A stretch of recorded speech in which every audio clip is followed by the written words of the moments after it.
혹시 부당한 해고나 못 받은 임금 때문에 혼자 끙끙 앓고 계신가요? 오늘은 노동사건에서 어떻게 승리할 수 있는지 그 확실한 전략을 가진 노무법인 희연의 성공 공식을 낱낱이 파헤쳐보겠습니다. 네, 부당한 인사발령, 월급이나 퇴직금을 못 받는 상황, 정말 억울하죠. 게다가 산업재해나 육아휴직급여 부정수급 조사처럼 아주 골치 아픈 문제까지 겹치면 이거 정말 어디서부터 어떻게 해야 할지 막막하게 느껴지실 겁니다. 대부분의 분들이 이 복잡한 법 앞에서 그냥 포기하게 되죠. 하지만요, 그 막막함에 대한 해답이 있습니다. 그리고 저희는 오늘 그 해답을 어떤 긴 설명이 아니라 그냥 데이터로 보여드리려고 합니다. 바로 노무법인 희연의 2026년 2월 딱 한 달 동안의 실제 성공 기록. 이걸 보시면 이렇게 문제를 해결하는구나 바로 감이 오실 겁니다. 자, 그럼 첫 번째 섹션입니다. 결과로 증명된 실력. 100마디 말보다 확실한 데이터가 희연의 실력을 어떻게 보여주는지 한번 직접 확인해 보시죠. 네, 바로 이 자료입니다. 오늘 저희가 분석할 핵심 증거죠. 2026년 2월 한 달이라는 짧은 기간 동안 노무법인 희연이 해결한 실제 사건 목록인데요.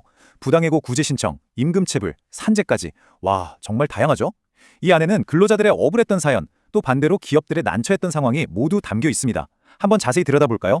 먼저 눈에 띄는 이 숫자, 1,600만 원. 이 숫자가 과연 무엇을 의미할까요? 이건 단순히 돈의 액수가 아닙니다. 한 근로자가 정당하게 되찾은 권리의 가치입니다. 맞습니다. 한 건설 현장 근로자분이 끝까지 받지 못하고 있던 해고예고 수단과 퇴직금이었죠.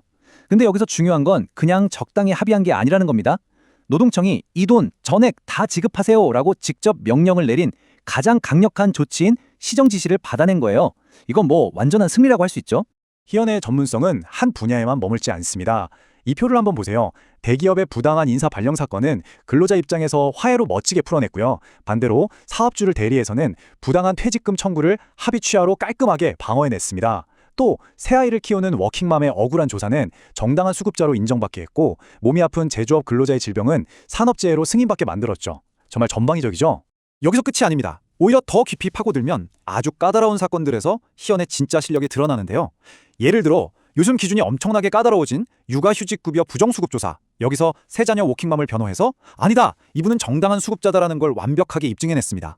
또 법적으로 인정받기 정말 어려운 미화근로자의 계약갱신 기대권 문제도 노동위원회에서 아주 효과적으로 주장해서 유리한 화해를 이끌어냈고요.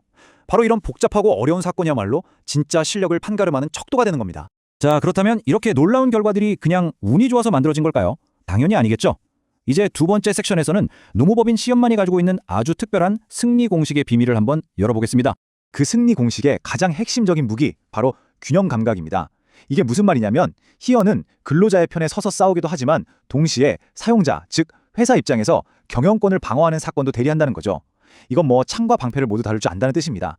양쪽의 생각과 최종 목표를 완벽하게 꿰뚫고 있다는 의미예요. 바로 이 지점에서 게임의 판도가 달라지는 겁니다. 상대방이 어떤 카드를 손에 쥐고 있는지, 어떤 논리로 우리를 공격해올지 미리 다 예측할 수 있으니까요. 그럼 당연히 거기에 대한 최적의 방어 전략과 역공 전략을 세울 수 있겠죠? 이게 바로 다른 곳은 흉내낼 수 없는 희연만의 강력한 전략적 우위의 비밀인 겁니다. 그리고 또 하나의 핵심 전략이 있습니다. 무조건 끝까지 가서 싸우는 게 아니라 분쟁을 조기에 끝내는 것입니다. 모든 사건을 법정까지 끌고 가지 않는다는 거죠. 가장 중요한 쟁점이 뭔지 빠르게 파악해서 상대방과 전략적으로 협상하고 길고 지치는 법적 다툼은 피하는 겁니다. 결국 이게 의뢰인의 소중한 시간과 돈을 아껴주는 가장 현실적인 해결책 아니겠어요? 실제로 이런 일이 있었습니다. 한 학원 강사님의 퇴직금 체불 사건이었는데요. 노동청에 정식으로 진정서를 넣기도 전에 원장님과 몇 번 통화하고 상담하는 것만으로 밀린 퇴직금을 전액 다 받아냈습니다. 바로 이거죠. 불필요한 감점 소모나 시간 낭비 없이 실리를 정확히 챙기는 것. 이게 바로 희연의 방식입니다. 자, 이제 마지막 섹션입니다. 앞에서 보여드린 놀라운 결과와 날카로운 전략, 이 모든 걸 가능하게 만드는 근본적인 힘은 과연 어디서 나오는 걸까요? 그건 바로 법조항을 넘어서서 시스템 그 자체를 꿰뚫어보는 진짜 전문가의 힘입니다. 네, 이 한마디가 모든 걸 설명해 줍니다. 복잡한 노동사건은요, 법전만 달달 외운다고 해결되는 게 절대 아닙니다. 사건을 직접 다루는 노동위원회, 노동청, 근로복지공단 같은 기관들이 각각 어떤 특징을 가졌는지 그 생리를 정확하게 알아야만 최상의 결과를 만들어낼 수 있는 겁니다. 노무법인 희연은 바로 그 경험을 가지고 있습니다. 중앙노동위원회부터 인천 같은 각 지방노동위원회, 서울 북부 중부 같은 고용노동청 지청, 그리고 근로복지공단까지 이 모든 기관들을 상대로 수많은 사건을 승리로 이끌어본 경험이 축적되어 있다는 거죠. 다시 말해 어떤 사건이 어떤 기관에 갔을 때 어떻게 처리될지를 손바닥 보듯 훤히 알고 대응한다는 뜻입니다. 결국 여러분의 소중한 권리는 억울합니다라는 감정적인 호소만으로는 지킬 수 없습니다. 냉철한 논리와 시스템에 대한 깊은 이해, 한마디로 압도적인 실력으로 증명해야만 합니다. 당신의 정당한 권리, 더 이상 혼자 고민하지 마세요. 지금 바로 진짜 전문가, 노무법인 희연과 확실하게 되찾으시길 바랍니다.